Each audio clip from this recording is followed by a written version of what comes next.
Hey everyone, welcome back to Corporate Decoder, the place where we try to make sense of those dry corporate reports and maybe find some secrets in them.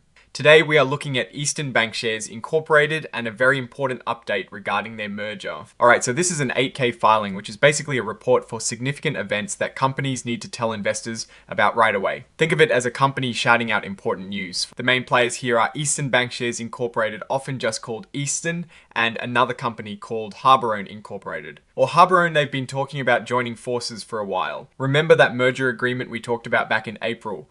Well, the big news is that on the 28th of October 2025, all the requirements for that merger have been met.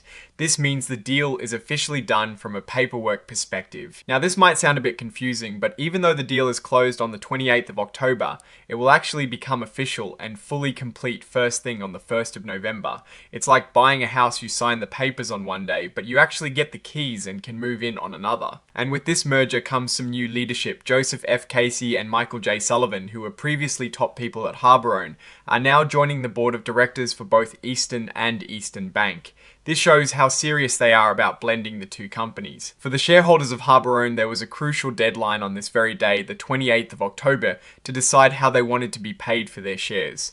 This is really important because it affects how much cash or how much stock in the new combined company they will receive. Eastern expects to announce the final results of these choices and any necessary adjustments very soon, like by early November. This also means that Harborone stock will stop being traded on the Nasdaq stock market after the market closes on the 31st of October. After that, it will only be Eastern stock that is publicly traded. Beyond the merger itself, this report doesn't have much else in the way of new financial numbers or operational updates right now. The focus is purely on the closing of this significant deal. Now, legally, every company has to include a section like this to warn you that they are talking about future stuff, not just past events. They're saying that things might change and what they expect to happen might not happen. They are basically telling investors to also check out their big annual reports for more detailed risks. This means that while today's news is good, there are still potential bumps in the road ahead for the combined company. They mention things like making sure the benefits of the merger actually happen, like cost savings, for example, and that the integration process goes smoothly. They also note ongoing challenges for banks like changes in interest rates and how people deposit money. So the big takeaway from this filing is that Eastern Bankshares and Harborone have officially tied the knot.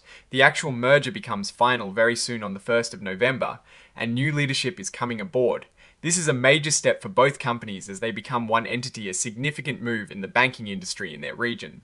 So what does this all mean? On the surface, this is a big win. Eastern is growing by acquiring Harborone, which likely means they are aiming for a bigger market share, and hopefully some operational efficiencies, meaning they can run the combined business more smoothly and profitably. Bringing in new board members from Harborone suggests they value the expertise and customer relationships that Harborone brings to the table. The biggest risk here, as with any merger, is execution. Can Eastern Bank effectively combine the systems, cultures, and operations of both banks? Will customers feel positively about the change, or will they get spooked and go elsewhere? The financial markets will be watching closely to see if the company delivers on the promise of synergies and growth. The election process for merger consideration is also a bit complex, and how that plays out will have direct financial impact on the former Harborone shareholders.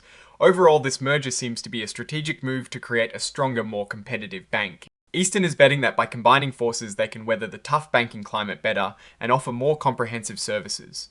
For now, the signs are positive with the deal officially closed, but the real test will be in the integration and performance of the combined entity in the coming months and years. Alright, that is our breakdown of Eastern Bankshares Incorporated's latest filing. What do you think about this merger? Let us know in the comments below. If you found this helpful, please give this video a like and subscribe for more. And don't forget to join our Discord community linked in the description for more in-depth discussions. Thanks for watching. See you next time.